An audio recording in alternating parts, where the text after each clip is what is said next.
What if legacy isn't something you leave behind, but something you build one quiet decision at a time? We tend to think of legacy as a result of success, fame, and fortune. But real legacy, it's forged in the choices no one else sees. The ones that demand courage, the ones that reflect our values, even when they're inconvenient, the ones that ask us not who we are when things are easy, but who we are when everything's on the line. Because the truth is, you're already building a legacy. The only question is, are you building it by default or by design? Welcome to Passion Struck. Hi, I'm your host, John R. Miles, and on the show, we decipher the secrets, tips, and guidance of the world's most inspiring people and turn their wisdom into practical advice for you and those around you. Our mission is to help you unlock the power of intentionality so that you can become the best version of yourself. If you're new to the show, I offer advice and answer listener questions on Fridays. We have long-form interviews the rest of the week with guests ranging from astronauts to authors, CEOs, creators, innovators, scientists, military leaders, visionaries, and athletes. Now, let's go out there and become passion struck.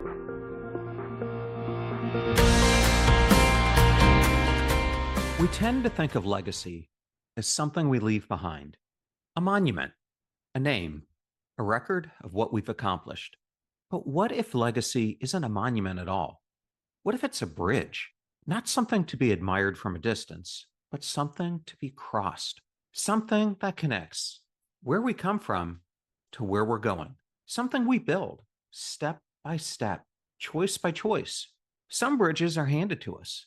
Their foundations were poured long before we were born. Others we have to build with our own hands, often while walking across them. Either way, the choices we make, how we show up, what we honor, what we protect, those are the beams and bolts of the bridge. They're the quiet architecture of legacy. And leadership? Leadership is choosing to build that bridge even when we don't know who will walk across it. It's carrying the weight, holding the tension, and refusing to let the path collapse. That brings me to a story, one that started more than a century ago, one that's still being built today. Cheryl McKissack Daniel didn't just inherit a company, she inherited a calling. Her legacy begins 5 generations back with a man born into slavery who learned how to build. He passed that skill to his son, who passed it to his son until it reached Cheryl. Each generation laid down another plank of the bridge, often under immense pressure, with no guarantee it would hold. Today, Cheryl leads McKissack and McKissack, America's oldest Black-owned, women-led construction company. Her firm builds the literal foundations of modern America: bridges, highways, airports, and schools. But the more profound legacy she carries lives beneath the surface. It's courage passed forward, vision protected, work done in the shadows is finally brought into the light. When we spoke, Cheryl named something that stuck with me. My ancestors were never given the credit they deserve, she said, but they built anyway. That line says everything. Because how many of us are building something that no one claps for?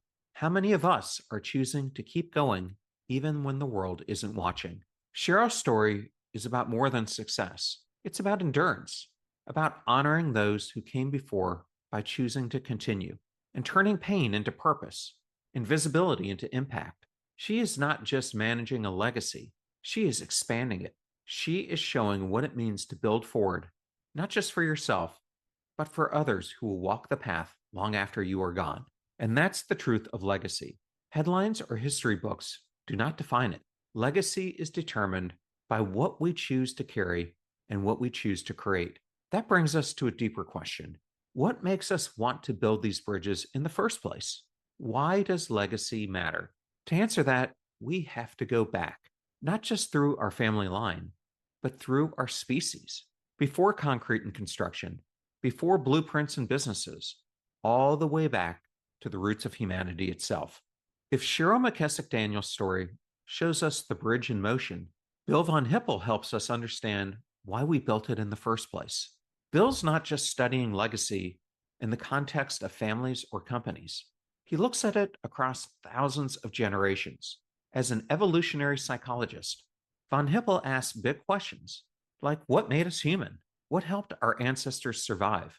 What traits shaped the people we are today? And the answer isn't what you might think. It wasn't strength. It wasn't dominance. It wasn't even intelligence on its own. What set our species apart was our ability to cooperate, to contribute, to connect. Our success came not from outperforming each other, but from caring about each other. In short, we survived because we mattered to one another. Von Hippel puts it plainly. For early humans, being excluded from the group was a death sentence. That's why our brains evolved to scan for connection. Belonging wasn't a nice to have, it was essential. And that need to matter didn't vanish with time. It lives in us today. It shows up in the way we lead, the way we love, and the way we leave our mark. Because when you strip it all down, leadership is not about control. It's about contribution. It's about how we show up for others and the impact we make, even when the reward isn't immediate. Think about that in the context of legacy. Your leadership doesn't have to change the world for it to matter. It has to change someone's world. And often, the most lasting legacies are built not by those who chase recognition, but by those who simply choose to contribute where they are with what they have. Von Hippel's work reminds us that the drive to lead, to build, to create meaning, it's not just ambition, it's human nature. Legacy is written into our DNA. And yet, for legacy to last, it can't just be a product of instinct. It must become a product of intention. We must take those primal drives and shape them through values, purpose, and choice. That's why in the rest of this solo, I want to introduce a framework to help us think about legacy differently, not just as something we inherit and not just as something we hope for, but as something we build deliberately. It starts with 6 principles that shape who we are and what we leave behind. Now, before we dive into the meat of today's episode, I want to invite you to pause for a moment. Grab a pen, open your notes app, because this next part isn't just inspiration, it's instruction. These 6 principles aren't just for listening, they're for living. So if legacy isn't just inherited but built, then the question becomes, how do we build it? Certainly not by accident and not by default, but by choice. And in the word choice, each letter stands for a principle, a decision point that shapes how we lead, live, and leave our mark. Let's break it down. C in choice is for courage. Every legacy begins with a courageous choice. Not the kind of bravery that makes headlines, but the kind that happens quietly. The courage to speak truth in rooms where it's inconvenient. The courage to stand for something when it would be easier to blend in. The courage to begin again and again and again after failure or rejection. Cheryl McKissack Daniel didn't build her company's future by playing it safe. She stepped into a legacy that was on the brink and chose to lead with conviction. That's courage. Not waiting for the perfect moment, but creating the next moment through action. The truth is, legacy always asks for courage because doing something meaningful means risking something valuable. And those who build bridges know the span between vision and impact is paved with bold steps. And this leads us to the next letter in the choice framework. H is for honor. Honor is choosing to live by your values, especially when it costs you something. It's how you carry your name, your role, and your influence. Cheryl's story is full of honor, not just honoring her ancestors, but honoring the responsibility she carries in the present. She doesn't just lead her company, she carries a lineage, and she treats that with care. Von Hippel also reminds us that our brains evolved to track fairness, to respect reciprocity, to value loyalty. These are ancient instincts, but when we bring intention to them, they become honor, a conscious commitment to character over convenience. And when you lead with honor, you don't have to talk about legacy because you embody it. So far, we've talked about courage, the bold steps that set legacy in motion. We talked about honor, the quiet integrity that gives it strength. Now let's turn to the third piece of the choice framework. O is for ownership. Ownership means taking responsibility not just for the outcomes you want, but for the influence you carry along the way. Ownership means refusing to coast or blame. It's choosing to say, this is mine to lead. This is mine to shape. That might mean owning your mistakes. It might mean owning your potential. But either way, it's about stepping out of the passenger seat and into the driver's seat of your own impact. Von Hippel's research shows that early humans didn't thrive through hierarchy alone. They thrived in tribes where people showed up, contributed, and carried their weight. Leadership, in other words, wasn't just positional, it was participatory. Legacy leaders don't wait for permission to lead. They own the work, the culture, and the ripple effects of their choices. And this leads us to the next letter in the choice framework. I is for integrity. Integrity is doing what's right, not because someone's watching, but because you are. It's not about perfection, it's about alignment. When your actions line up with your values, even when it costs you something, that's integrity. And legacy at its core is made up of those moments. Think back to McKissack Daniel. She could have diluted her values to make things easier in the male dominated world of construction, but she didn't. She held the line. She led with principle. That's not easy, but it's what separates legacy builders from ladder climbers. Integrity isn't loud, it's not flashy. It's a series of quiet decisions that form a through line in your life. And over time, that line becomes the most trustworthy part of your leadership.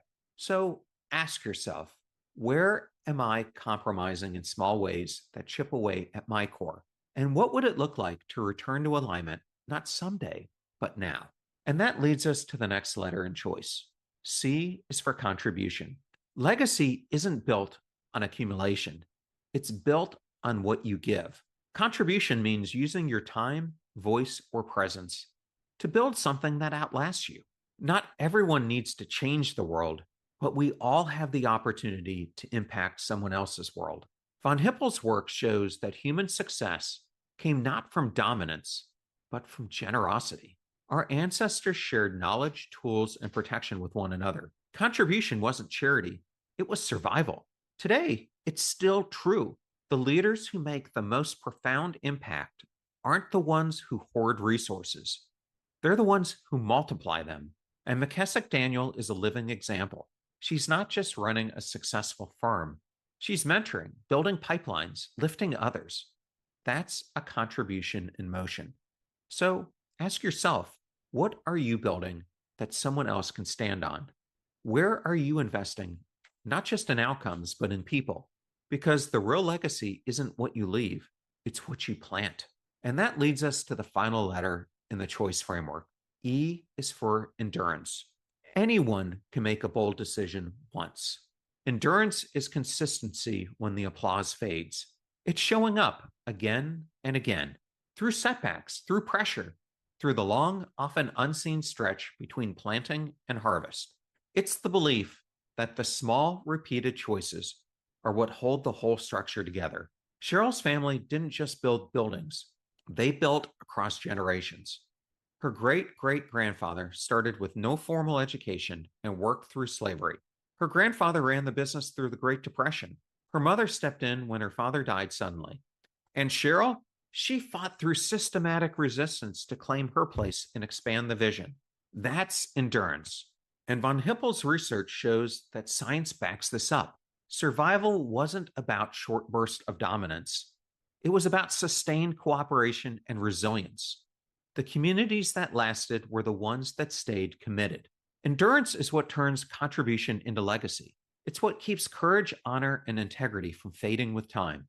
Because real leadership isn't defined by the easy seasons, it's shaped by how you move through the storms. That's the power of endurance. It isn't glamorous, it isn't always recognized, but it's what turns daily decisions into lasting impact. So now the question becomes, how do we live this? How do we move from inspiration to implementation? Let's bring choice out of theory and into practice. Here's a real world scenario and how each part of choice can guide your response. So I want to give you a scenario. You're leading a team at work and facing resistance to a major new initiative. I've been there. Morale is shaky. You're questioning whether to push forward or back off. So let's apply the choice framework to the situation. It starts with courage. You call a meeting not to defend the plan, but to open space for honest feedback. You listen, even when it's uncomfortable. You say what needs to be said without hiding behind the slides or the strategy. Honor. You reflect on the original intent behind the initiative. Is it aligned with your deeper mission or just a response to pressure? You realign the plan with the values that matter to the organization and to you. Ownership. You take responsibility for what's not working. Instead of blaming your team for resistance, you ask yourself where communication or clarity fell short. Then you fix it. Integrity. You resist the urge to make short term compromises for the sake of appearances. You stick with the decision that's best for the team long term, even if it's not the most popular one right now. Contribution. You identify someone on your team who needs support to grow into their role. You mentor them. You invite their ideas. You create space for them to lead too. And then endurance. You stay the course, not because it's easy, but because you know legacy isn't built in a single moment. It's built in the choices you make when no one's applauding yet. This is how choice comes alive, not as a concept, but as a compass.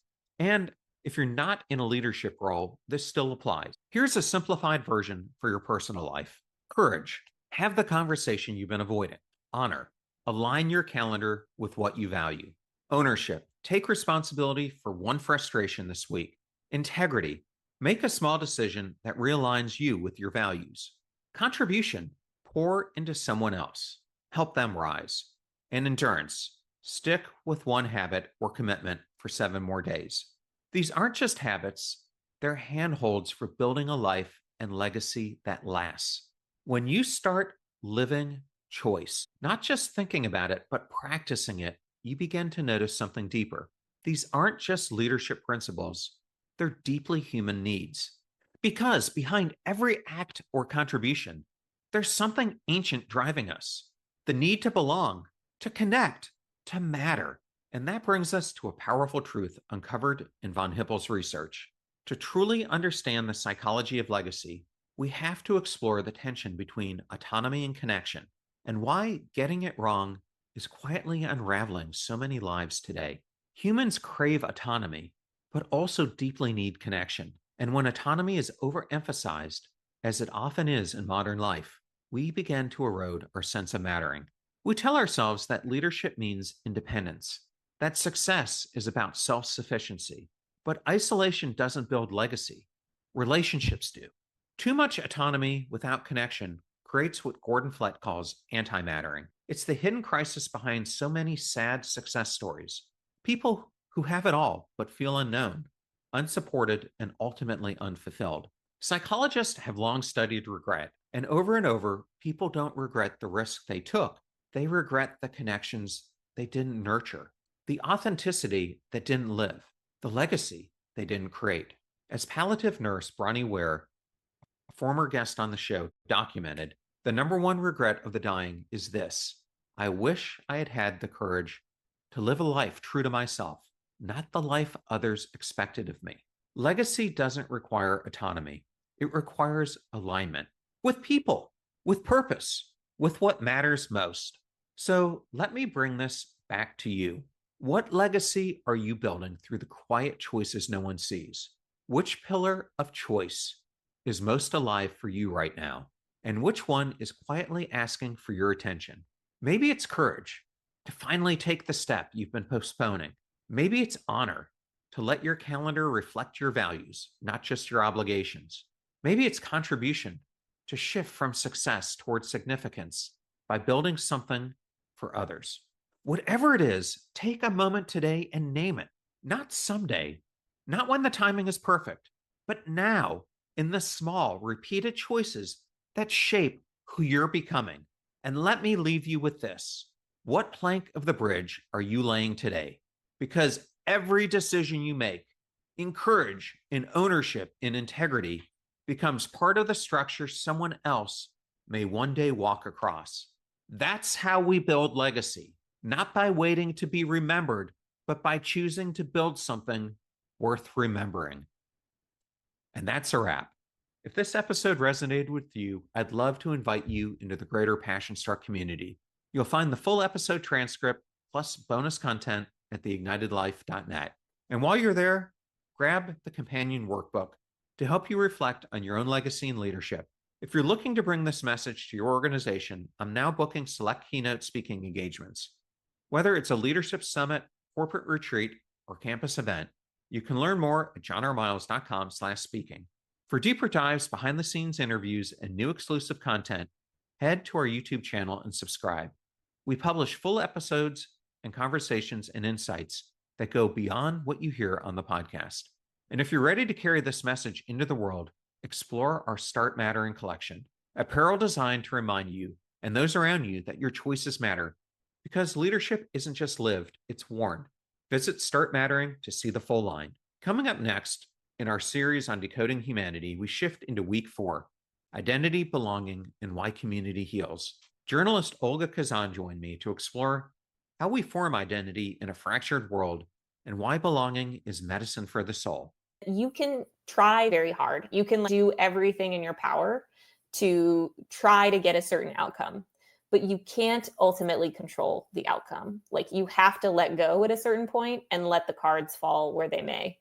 And to me, that was really freeing, because I had lived my whole life thinking that if I didn't control the outcome and I didn't have the outcome that I wanted, that it was my personal fault and I should have done things differently.